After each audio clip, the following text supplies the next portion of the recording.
Good morning, students. This is the second part of chapter 3 of Indian society, which is market as a social institution.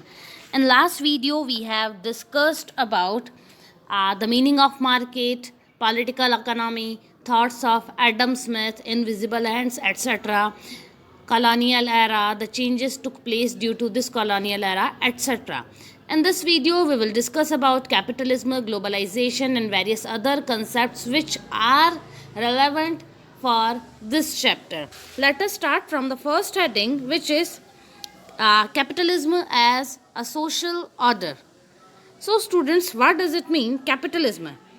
Capitalism का जो concept है उसको Karl Marx के context में समझने की कोशिश करें तो ज़्यादा इम्पॉर्टेंट रहेगा। और कार्ल मार्क्स ने कैपिटलिज्म को लेकर इन डिटेल बहुत कुछ लिखा है। आपकी एनसीईआरटी बुक में भी कार्ल मार्क्स के थॉट्स को मेंशन किया है। That is why I am also going to explain you capitalism in the perspective of Karl marks.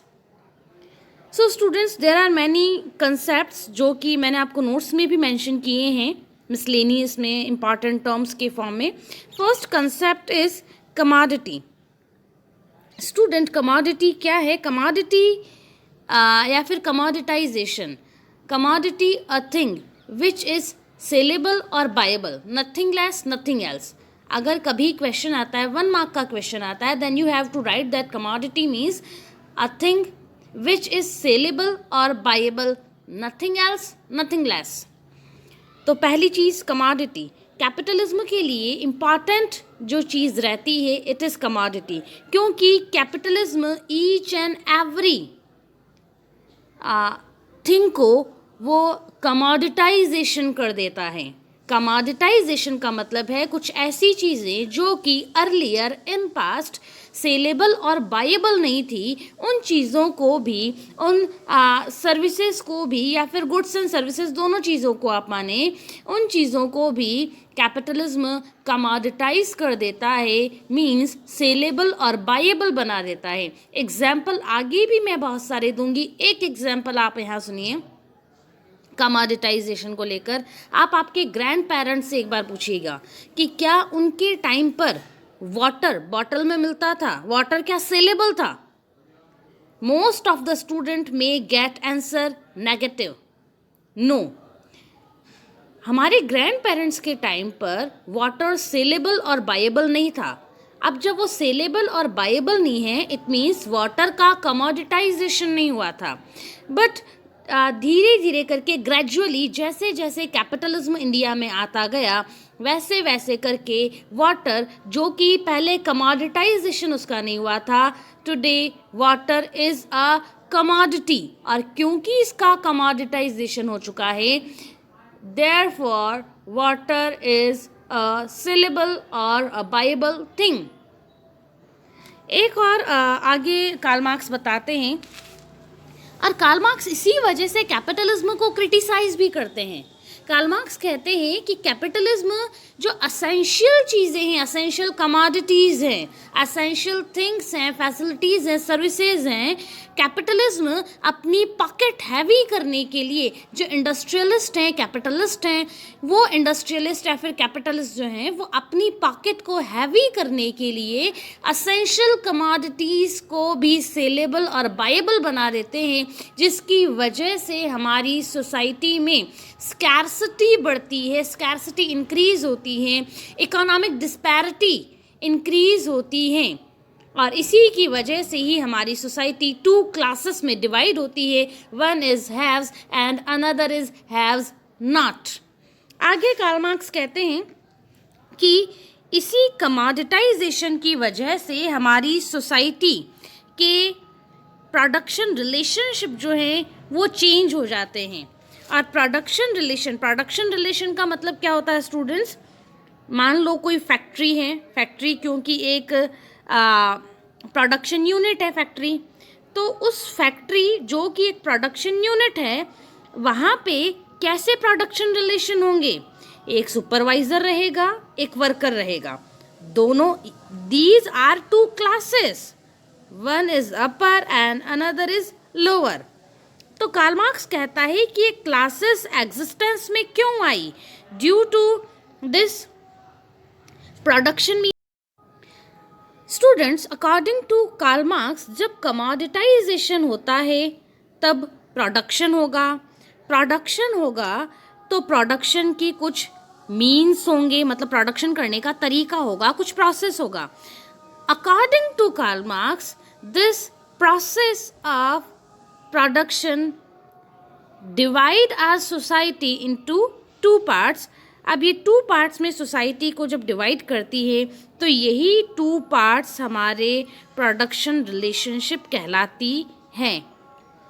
Karl Marx आगे कहते हैं, उन्होंने एक और बात कही है कि कैपिटलिज्म लेबर को भी एक कमोडिटी बना देता है, और क्योंकि लेबर एक कमोडिटी बन जाता है, इस वजह से लेबर सेलेबल और बायेबल दोनों चीज़ें बन जाता है. कोई लेबर अपना लेबर सेल कर रहा है, और जो कैपिटलिस्ट है वो लेबर की जो एफर्ट्स हैं उनको वो परचेज करने लगता है. लेकिन यहाँ क्रिटिसाइज करते हुए कैपिटलिज्म को कार्ल मार्क्स कहते हैं कि लेबर को कमोडिटाइज करने की वजह से ये कैपिटलिस्ट और लेबर, इन दोनों के ही जो इंटरेस्ट हैं उनमें क्लैश होता है. और जब क्लैश होता है तो क्लैश कैसे होता है? ये कैपिटलिस्ट इस लेबर का एक्सप्लॉइटेशन करने लगता है. एक्सप्लॉइटेशन कैसे करेगा?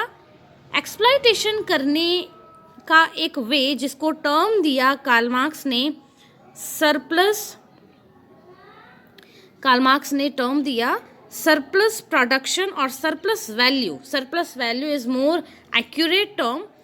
कार्ल मार्क्स ने कहा कि जैसे ही लेबर का कमोडिटाइजेशन हो गया तो थ्रू दिस कमोडिटाइजेशन उसको एक्सप्लॉइटेशन करना है मोर एंड मोर. देखो कैपिटलिस्ट काम क्यों कर रहा है, कोई भी बिजनेस क्यों करता है.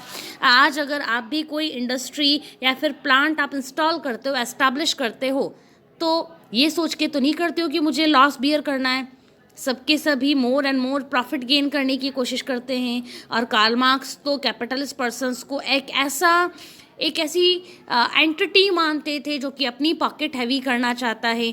तो कार्ल मार्क्स कहते थे कि जो ये कैपिटलिस्ट हैं, ये कैपिटलिस्ट का सिर्फ एक ही मोटिव है, more and more profit gain करना.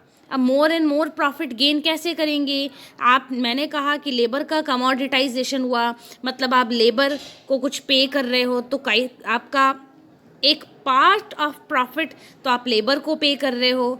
तो अब आप डैमेज कंट्रोल कैसे करोगे, कंपनसेट कैसे करोगे? तो कार्ल मार्क्स उसके लिए कहते हैं कंपनसेट करने के लिए जो कैपिटलिस्ट है वो लेबर का एक्सप्लॉइटेशन करता है. एक्सप्लॉइटेशन ऐसे करता है कि लेबर को वर्क करना है 8 आवर्स, लेकिन ये कैपिटलिस्ट उस लेबरर से वर्क करवाता है, लेबर लेता है 12 आवर्स. तो ये 4 आवर्स जो सरप्लस लिए हैं, ये सरप्लस टाइम में जो भी प्रोडक्शन होता है उसको सेल करने के बाद जो वैल्यू क्रिएट होती है, जो प्रॉफिट क्रिएट होता है, इस प्रॉफिट को कार्ल मार्क्स कहते हैं सरप्लस वैल्यू. और ये सरप्लस वैल्यू जो है ये डैमेज कंट्रोल करने का काम करती हैं. और जितना प्रॉफिट एज वेजेस चला जाता है कैपिटलिस्ट के पास से, वो वहाँ से कंपनसेट कर लेता है. और कार्ल मार्क्स कहता है कि ये सरप्लस वैल्यू जो है उस पर पूरा का पूरा राइट रहता है इस लेबर का, क्योंकि काम किसने किया, एडिशनल वर्क किसने किया, लेबर ने किया. तो जो काम करेगा उसी को मिलना चाहिए, उसी को बेनिफिट मिलना चाहिए. लेकिन यहाँ पे बेनिफिट मिल किसको रहा है, कैपिटलिस्ट को मिल रहा है. So students, these were some concepts which were given by Karl Marx. First is commodity, another was process of production, next was the man force, and another was and final was surplus value. इसी को लेकर आज की date में भी बहुत सारी debates होती रहती हैं कैपिटलिस्ट के आउटकम्स को लेकर कि लेबरर्स के ऊपर उसका क्या इम्पैक्ट रहता है. हम उस डिटेल में अभी नहीं जाएंगे. The next heading or subheading is commoditization and consumption. What does it mean? Students, commoditization मैं आपको पहले explain कर चुकी हूँ. Commoditization means to make anything saleable or buyable. Full stop. Nothing less, nothing else. तो किसी भी चीज़ को सेलेबल और बायेबल जब आप बना देते हैं तो वो चीज़ कहलाती है कमोडिटाइजेशन.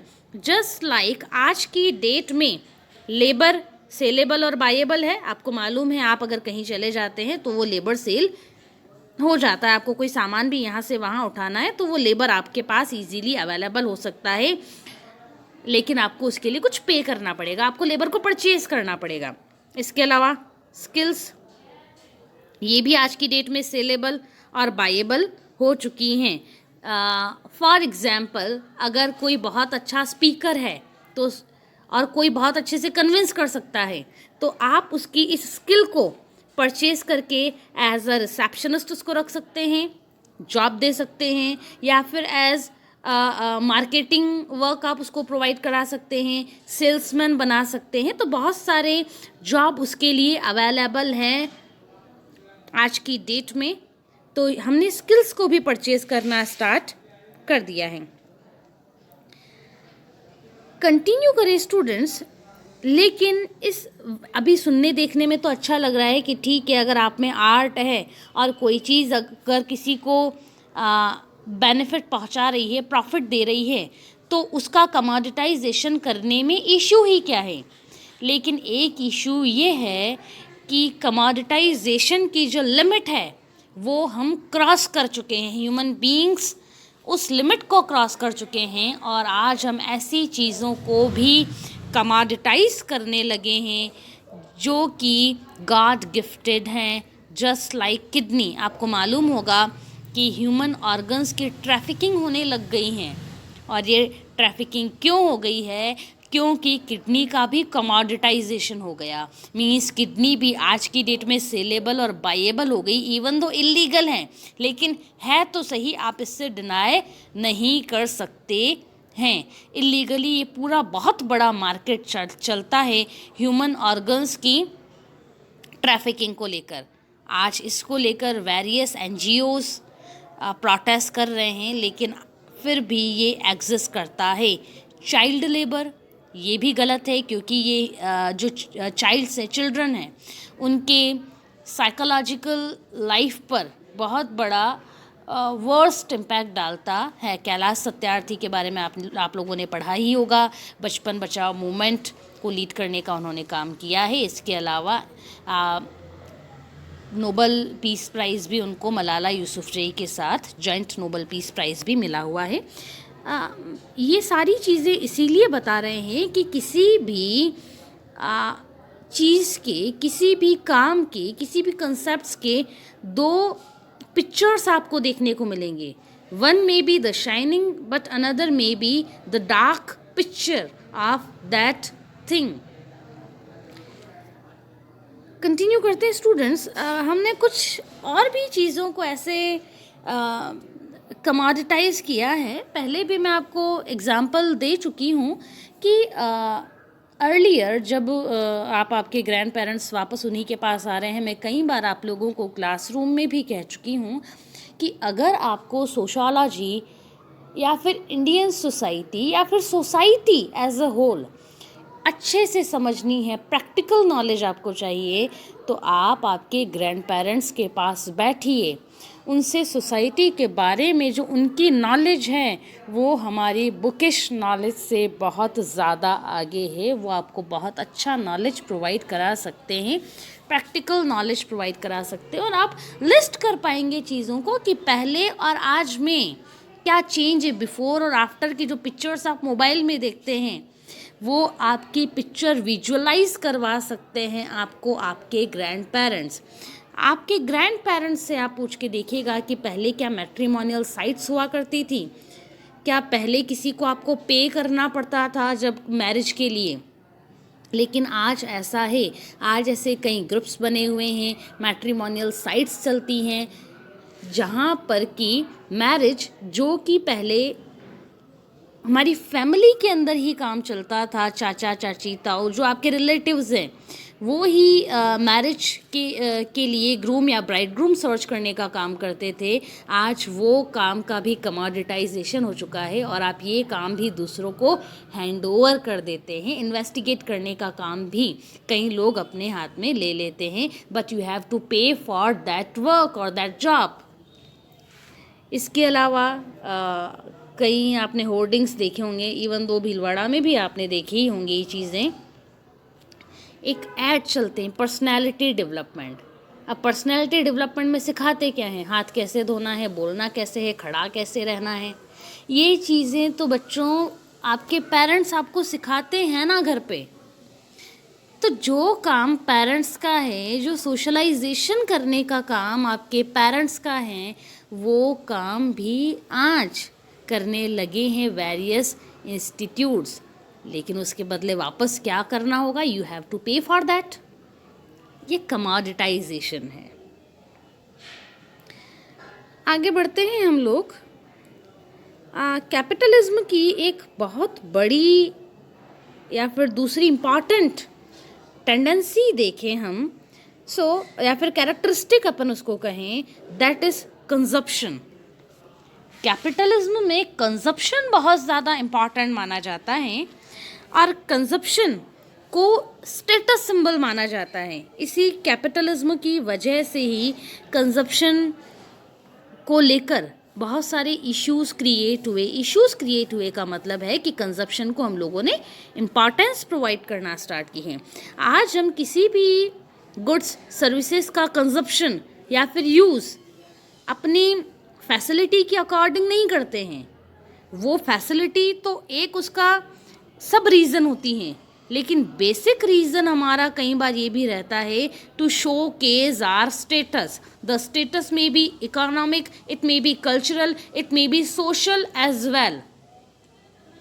कार परचेज की, कार का कौन सा मॉडल लिया, कार अगर आपने छोटी कार ली है 800 ली है आपने, या फिर आपने अल्टो ली है, अल्टो 800 ली है, तो आपका कार ठीक है ज़्यादा नहीं आपका स्टेटस होगा।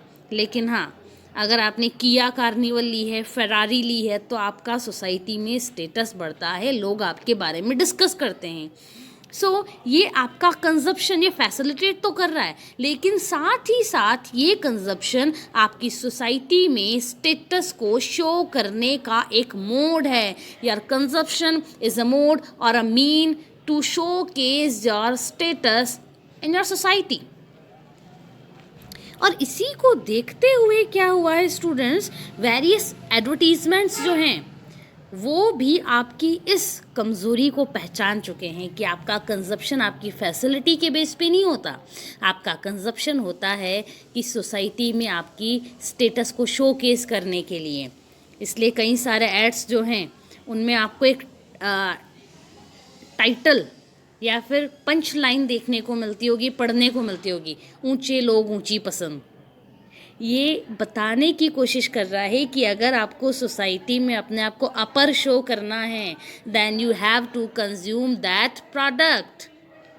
ये कमोडिटाइजेशन है, और कमोडिटाइजेशन के अलावा ये चीज़ कंजप्शन की इम्पॉर्टेंस को शोकेस करने का काम कर रहा है। मैक्स वेबर लास्ट ईयर हम लोगों ने एज अ थिंकर पढ़े थे, वापस मैक्स वेबर पर हम लोग लौट रहे हैं। मैक्स वेबर ने कहा है, ये 1 मार्क का क्वेश्चन भी student last year sample paper में CBSE ने मेंशन किया था। अकॉर्डिंग टू मैक्स वेबर, कई लोग जब सामान खरीदते हैं या फिर कोई भी गुड्स सर्विसेज अगर वो परचेज करते हैं, तो उसमें उसको वो उस परचेजिंग को वो अपनी मैटर ऑफ प्रेस्टीज मानते हैं। और ये सिंबल ऑफ प्रेस्टीज जो है वही इंडिया में आजकल बहुत ज़्यादा देखने को मिलता है। आप लोग मॉल से कुछ ला रहे हैं तो उसकी स्टेटस अलग रहती है, मॉल से परचेज़ किया है। और अगर वही चीज़ मान लो अगर आपको शुगर परचेज़ करनी है, मॉल से शुगर परचेज़ करना आपके लिए एक डिफरेंट, एक अलग ही आपको स्टेटस प्रोवाइड कर रहा है। जबकि अगर आपने आप ही की कॉलोनी के कॉर्नर में जो शॉप रहती हैं वहाँ से परचेज़ किया तो वो इतना मैटर ऑफ प्रेस्टीज नहीं रहेगा। लेकिन हाँ, आप मॉल से लाए हैं तो आप कई लोगों को बताते हैं आज हम मॉल से जाके ये ख़रीद के आए। इसी वजह से मॉल्स जो हैं वो भी इंडिया की सोसाइटी में एक बहुत ही अट्रैक्शन ले पाते हैं, गेन कर पाते हैं। सेल फ़ोन लिया तो सेल फ़ोन भी कौन सा मॉडल है, और जिसके पास अच्छा मॉडल होगा, कई बार तो बच्चे ज़िद भी करते हैं। आप लोगों में से भी कई बच्चे होंगे जो कि ज़िद भी करते हैं कि मेरे फ्रेंड के पास ये वाला मॉडल है तो मुझे भी ये वाला मॉडल चाहिए। इवन दो उसके फंक्शंस क्या हैं ही और शी डोंट नो, उनके कोई काम भी आने वाला नहीं है, बिजनेसमैन तो है नहीं कि ये सारी चीज़ें काम आएंगी, लेकिन हाँ फ्रेंड के पास है सो मेरे पास भी ये चीज़ होनी चाहिए। और कई बार बच्चे डिप्रेशन में भी चले जाते हैं इसी मैटर ऑफ प्रेस्टीज की वजह से। Students, the next heading is globalization. अब अपन ग्लोबलाइजेशन को किस फॉर्म में देख रहे हैं, तो ग्लोबलाइजेशन एज अ मोड और mean to connect the local, regional, national and international market. तो ग्लोबलाइजेशन भी एक ऐसा मोड है जो कि ऑल टाइप्स ऑफ मार्केट को कनेक्ट करने का काम करता है। हम लोगों ने इसी चैप्टर की लास्ट वीडियो में पढ़ा था कि कैसे विद द ब्रिटिशर्स इंडिया में ग्लोबलाइजेशन इंट्रोड्यूस हुआ। वो एक बहुत ही माइक्रो लेवल पर था, मैक्रो लेवल पर वो नहीं आ पाया, लेकिन फिर भी हाँ, जो ट्राइबल्स थे उनके प्रोडक्शन को कैसे इंटरनेशनल मार्केट में एक्सेस मिली थी वो हम लोगों ने लास्ट वीडियो में पढ़ा। अभी अपन लोग डिस्कस करेंगे ग्लोबलाइजेशन होता क्या है। स्टूडेंट्स, वैसे तो ग्लोबलाइजेशन के बहुत सारे एस्पेक्ट्स हैं और आप लोगों के लिए थोड़ी सी रिलीफ प्रोवाइड करने की ही बात है कि ग्लोबलाइजेशन आप एज अ चैप्टर पढ़ते हैं सोशियोलॉजी में, और मोर और लेस कुछ अमेंडमेंट्स के साथ सेम चैप्टर। मैं कोई एक टॉपिक की बात नहीं कर रही हूँ कि ठीक है एक सब हेडिंग सब टॉपिक होगा या फिर कोई एक टर्म होगी, मैं पूरे के पूरे चैप्टर की बात कर रही हूँ। जो चैप्टर आप सोशियोलॉजी में पढ़ रहे हैं सेम चैप्टर ग्लोबलाइजेशन को लेकर आप पॉलिटिकल साइंस में भी पढ़ेंगे। ग्लोबलाइजेशन क्या है, उसके एस्पेक्ट्स क्या हैं, इन डिटेल तो आप उन चैप्टर्स में पढ़ेंगे, लेकिन हाँ इस चैप्टर के कंटेक्स्ट में जो रिलेवेंट है वो हम अभी डिस्कस करेंगे। Globalization means free flow of goods, services, capital and knowledge. अगर 1 मार्क का क्वेश्चन आता है then it is enough for you. So globalization में हम लोग क्या करेंगे, फ्री फ्लो होगा। किस किस का होगा, free flow of goods plus services plus capital and knowledge. Goods का मतलब क्या है कि एक कंट्री का प्रोडक्ट दूसरी कंट्री में अवेलेबल होगा। अमेरिकन भुट्टा पढ़ा ही होगा आप लोगों ने भी ये चीज़।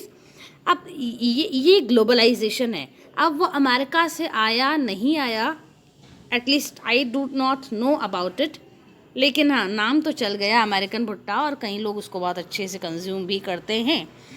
ये ग्लोबलाइजेशन का एक एस्पेक्ट है कि हम हमारे यहाँ से और हमारे यहाँ पर भी कैसे गुड्स का फ्री फ्लो होता है। कई चीज़ें यहाँ से एक्सपोर्ट होती है, कई चीज़ें इंपोर्ट होती हैं। सर्विसेज पर आते हैं, सर्विसेज का कैसे फ्री फ्लो होता है।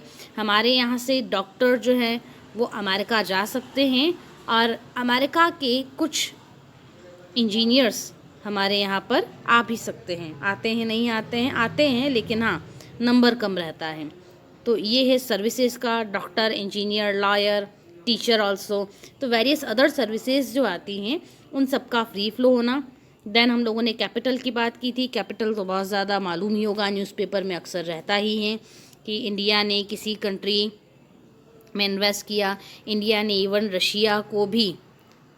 रशिया में भी इन्वेस्ट किया हुआ है। तो ऐसा नहीं कि रशिया ने इन्वेस्ट नहीं किया, रशिया ने भी इंडिया में इन्वेस्ट किया हुआ है।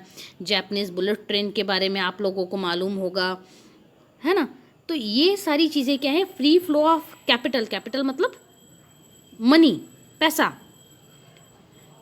ये फ्री फ्लो ऑफ कैपिटल भी पार्ट है आपके ग्लोबलाइजेशन का। तो ग्लोबलाइजेशन का मतलब कोई एक चीज़ नहीं है, ग्लोबलाइजेशन में बहुत सारे डायमेंशंस हैं। अब ये free flow of goods, services, capital and knowledge पे आते हैं। नॉलेज का कैसे फ्री फ्लो होगा? कई लोग ऑक्सफोर्ड पढ़ने जाएंगे, कोई कैम्ब्रिज पढ़ने जाएगा, वहाँ से भी लोग JNU एंड DU आते ही हैं। इंडिया की IIMs जो है वो भी बहुत ज़्यादा प्रेस्टिजियस हैं, एटलीस्ट साउथ एशिया में तो लोग आते हैं। ये भी क्या है, फ्री फ्लो है कि हमारे यहाँ से लोग बाहर पढ़ने जाते हैं, नॉलेज गेन करने के लिए जाते हैं। कई लोग ट्रेनिंग के लिए भी जाते हैं और कई लोग ट्रेनिंग के लिए इंडिया भी आते हैं। जैसे वियतनाम के जो डिफेंस डिपार्टमेंट है वो इंडिया में आता है ट्रेनिंग लेने के लिए, ट्रेनिंग गेन करने के लिए।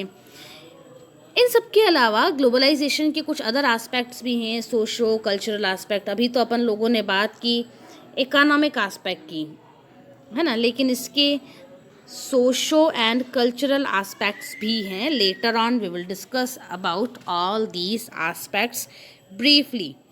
हाँ, अब देखें कि ग्लोबलाइजेशन की टेंडेंसी क्या रहती है।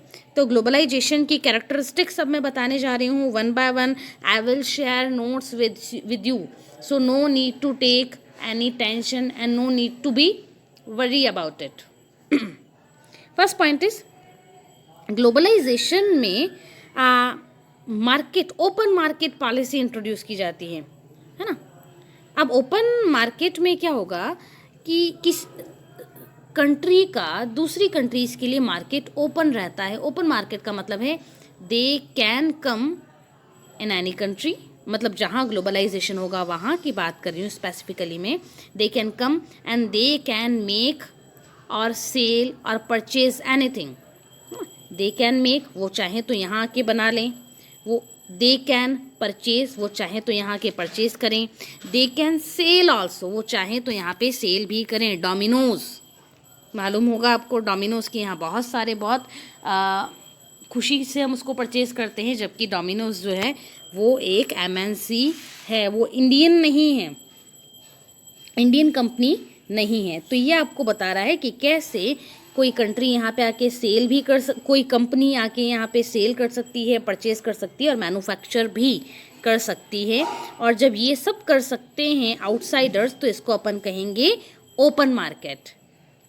अगर दो बार वापस आप इस चीज़ को सुने, नहीं समझ में आ रहा है, कमेंट बॉक्स में मेंशन करें and you can ask to me, you can contact to me directly.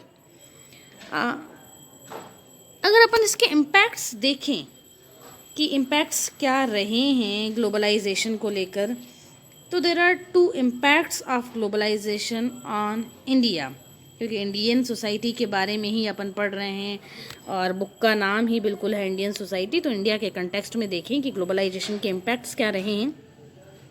तो अगर अपना IT सेक्टर देखें तो उसके ऊपर बहुत अच्छा इम्पैक्ट पड़ा है।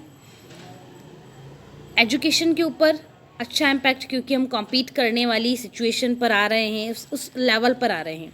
लेकिन अगर इंडिया का अपन एग्रीकल्चर मार्केट देखें तो उसके ऊपर ग्लोबलाइजेशन का इम्पैक्ट इतना ज़्यादा अच्छा नहीं रहा है, उसका इम्पैक्ट बुरा रहा है। धीरे धीरे करके worse gradually it is being worst, उसके बारे में डिस्कस करेंगे। लेकिन हाँ, ग्लोबलाइजेशन का इम्पैक्ट नेगेटिव पॉजिटिव दोनों हो सकता है।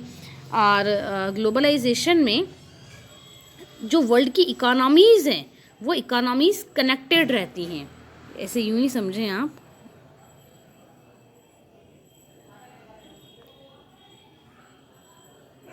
Consider these all circles a country. Country 1, country 2, country 3, 4, 5 and 6. अगर ये सारी की सारी ही कंट्री ग्लोबलाइज्ड हैं, है ना, मतलब यहाँ पे ओपन मार्केट है। तो जब सारी की सारी ही कंट्रीज़ ग्लोबलाइज्ड हैं, मतलब ये कंट्री यहाँ जाके मैन्युफैक्चर कर सकती है, परचेज़ कर सकती है, सेल कर सकती है, और ऐसे ही दूसरी कंट्रीज़ जो हैं वो भी एक दूसरे के साथ बिजनेस कर सकती हैं, है ना। तो क्योंकि सब एक दूसरे के साथ बिजनेस कर पा रहे हैं, इस वजह से ये लेट मी टेक, हाँ हम लोगों ने लिया था इसको, these all countries are connected with each other। इस वजह से अपन इसको कहेंगे कि जब एक में कोई चेंज होगा तो उसका impact rest of the countries के ऊपर पड़ता है। Globalization makes a chain within globalized countries. जैसे एक चेन होती है ना, वो एक चेन क्रिएट करता है ग्लोबलाइजेशन, जिसकी अगर एक यूनिट भी वीक हो गई, it is like it globalization creates a chain of countries। a chain of countries में क्या होगा, अगर एक भी इसकी कंट्री वीक हो गई या फिर एक भी कंट्री पर कोई इम्पैक्ट पड़ता है तो इसका impact rest of other countries पर भी पड़ेगा। और उसका सबसे बड़ा एग्जाम्पल है अमेरिका के ऊपर 9/11 का जब अटैक हुआ था 2001 में। दैट टाइम अमेरिका का जो शेयर मार्केट है which is known as Nasdaq, तो अमेरिका का जिसको अपन वॉल स्ट्रीट भी चलता है वहाँ पर, नेस्डैक की बात स्पेसिफिकली मैं कर रही हूँ। तो जैसे ही अमेरिका में 9/11 का अटैक हुआ, अमेरिका के शेयर मार्केट क्रैश कर गया। और अमेरिका का शेयर मार्केट क्रैश किया, इस वजह से रेस्ट ऑफ द वर्ल्ड का मार्केट, शेयर मार्केट क्रैश कर गया। सारी की सारी इकोनॉमीज़ के ऊपर मोर और लेस उसका बैड इम्पैक्ट पड़ा। क्यों पड़ा? Because all the countries are globalized, and because these countries are globalized, that is why these countries are linked with each other, and one country holds power to affect other countries। Students, as I told you earlier कि India की जो software companies हैं और software जो engineers हैं, उनको बड़ा benefit मिला है इंडिया के ग्लोबलाइज होने का। इंडिया ग्लोबलाइज एक्चुअली, मैं पहले आपको बता चुकी हूँ, ग्लोबलाइजेशन के चैप्टर में अगेन हम इस चीज़ को पढ़ेंगे। ब्रीफ एक बार इंट्रो में आपको दे दूँ कि इंडिया ग्लोबलाइज हुआ कब था। एक्चुअली स्टूडेंट्स, 1991 में वर्ल्ड ऑर्डर बहुत ड्रामेटिकली चेंज हुआ था। क्या क्या चेंजेस आए थे? सबसे बड़ा change, breakdown of USSR, USSR टूट गया। यूएस की हेजेमनी स्टार्ट हो गई। युगोस्लाविया जो था वो भी टूट गया। इसके अलावा जो ईस्टर्न यूरोपियन कंट्रीज़ थी, उनकी इकोनॉमी भी बहुत ज़्यादा सफ़र कर रही थी ड्यू टू शॉक थेरेपी। और इसके अलावा फिर बाद में गल्फ वॉर हुआ, अपन पढ़ चुके हैं इस गल्फ वॉर को। तो इतने सारे जब इंसिडेंट्स हुए तो इंडिया भी उनसे कैसा बच सकता है? तो इंडिया में भी उसके चेंजेस देखने को मिले। एक्चुअली जैसे ही यूएसएसआर का ब्रेकडाउन हो गया, वैसे ही इंडिया का एक एवरग्रीन अलाई कंट्री वो ख़त्म हो गया, वो नहीं रहा। अब जब इंडिया का evergreen friend who used to claim for the super power, तो वो जब चला गया तो इंडिया के पास हेल्प करने के लिए कोई रहा नहीं। इंडिया को इकोनॉमिक एड प्रोवाइड करने वाली कंट्रीज़ भी रही नहीं, जो कि यूएसएसआर जितनी एक सुपर पावर थी। अब जब इंडिया के पास कोई रहा नहीं 1991 में, तो इंडिया की इकोनॉमी क्रम्बल कर गई और इंडिया की इकोनॉमी पर इसका इतना वर्स्ट इम्पैक्ट पड़ा कि हमारा फॉरेन एक्सचेंज, जो आरबीआई के पास जो रिजर्व्स रहते हैं, फॉरेन एक्सचेंज रिजर्व्स, वो हमारे $100 मिलियन तक आ गए। ये आपको $100 मिलियन तो अच्छा लग रहा है कि $100 मिलियन तो बहुत ज़्यादा है, but as an individual it is many more. लेकिन एक गवर्नमेंट के हिसाब से जिसकी पॉपुलेशन करोड़्स में हो, उसके लिए $100 मिलियन इतनी बड़ी वैल्यू नहीं है। इंडिया बैंक्रप्सी की एज पर आ गया था, और इंडिया जब बैंक्रप्सी की एज पे आ गया तो इंडिया नीडेड सम लोन्स, उसको पैसा चाहिए था, कुछ तो ऐसा चाहिए जिससे उसकी इकोनॉमी को बूम मिल सके। अब जब इंडिया को 1991 में लोन की डिमांड इंडिया ने की, अब लोन प्रोवाइडर कौन है? World bank and IMF. That time IMF ने इंडिया के सामने कंडीशन रखी। इंडिया के सामने कंडीशन ये थी that India have to open its market for the world. India को ऑल ओवर द वर्ल्ड के लिए अपनी मार्केट ओपन करनी होगी। अब ओपन मार्केट का मतलब वापस मैं आपको पहले बता चुकी हूँ कि दूसरी कंट्री से कोई भी कंपनी आएगी, वो मैन्युफैक्चर कर सकती हैं, वो परचेज कर सकती है किसी चीज़ को, और वो सेल भी कर सकती है।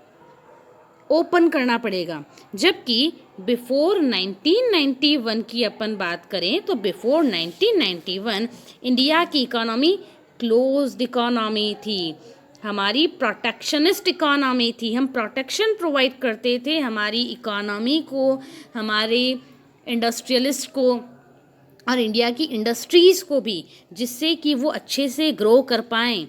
But after 1991 we had to open our economic boundaries for the rest of the world.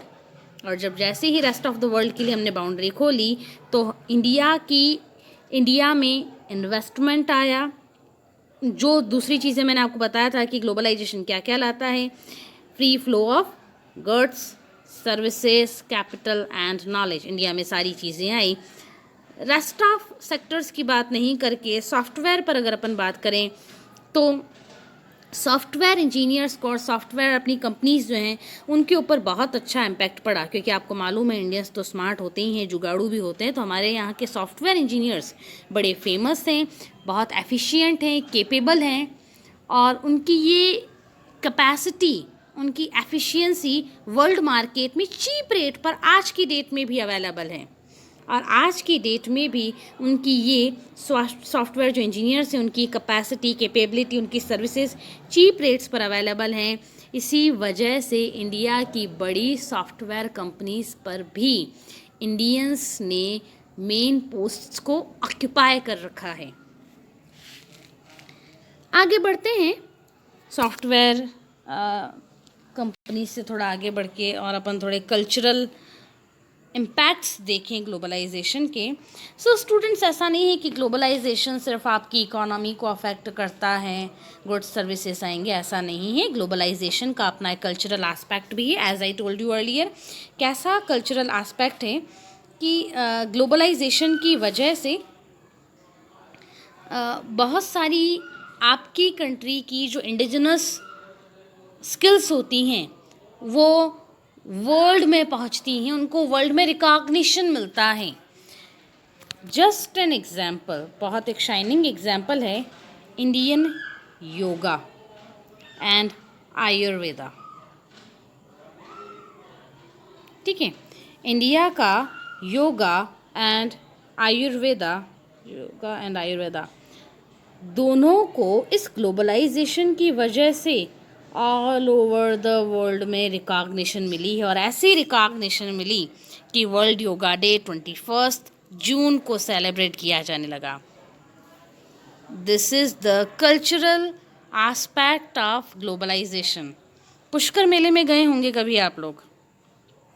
ये पुष्कर का जो मेला है, फेस्टिवल जो वहाँ पे लगता है, वहाँ पे भी आपको एक इम्पैक्ट देखने को मिलेगा इस ग्लोबलाइजेशन का, क्योंकि ग्लोबलाइजेशन की वजह से टूरिस्ट आपकी कंट्री में आते हैं। आपकी कंट्री की जो टूरिस्ट इंडस्ट्री है वो फ्लरिश करती है, वो ग्रो करती है, प्रॉस्पेरिटी उसमें आती है। और उस टूरिस्ट इंडस्ट्री की वजह से कई टूरिस्ट जो हैं वो अपना कल्चर यहाँ पे लाते हैं। आप कभी जाएं, कभी पुष्कर मेले में जाएं तो आपको देखने को मिलेगा कि वहाँ पे कैसे आउटसाइडर्स और इंडियंस, इन दोनों के बीच में कल्चर का इंटरेक्शन होता है, एक्सचेंज होता है।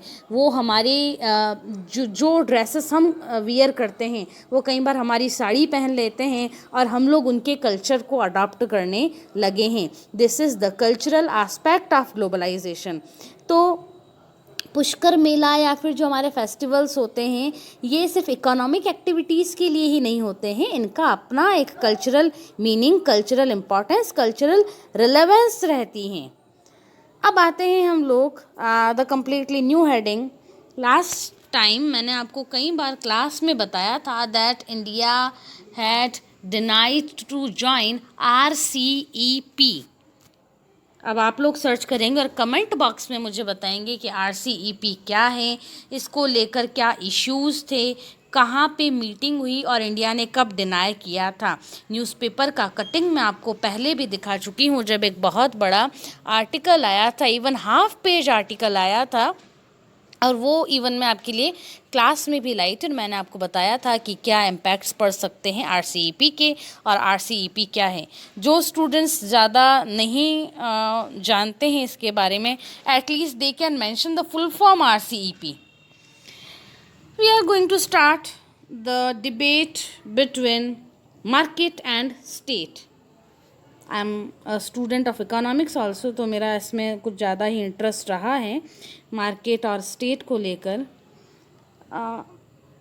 We are going to start market state. Market क्या है और स्टेट क्या है students? Due to this globalization में क्या क्या चीज़ें आती हैं? ग्लोबलाइजेशन में 3 चीज़ें आती हैं, 3 कंसेप्ट्स इसका एक पार्ट है ना. Globalization consists 3 parts or 3 concepts or 3 activities. First is liberalization, L, then privatization, P, globalization, G. ठीक है, this is an economic full form of LPG: liberalization, privatization and globalization. Students, this is the end of this video. In next video we will try to conclude this chapter and we will definitely start a new chapter of social change and development, which is stories of Indian democracy. Till then, stay at home and stay blessed. Keep reading the NCERT textbook as well. Thank you so much. This is Rajni Kakwani signing off.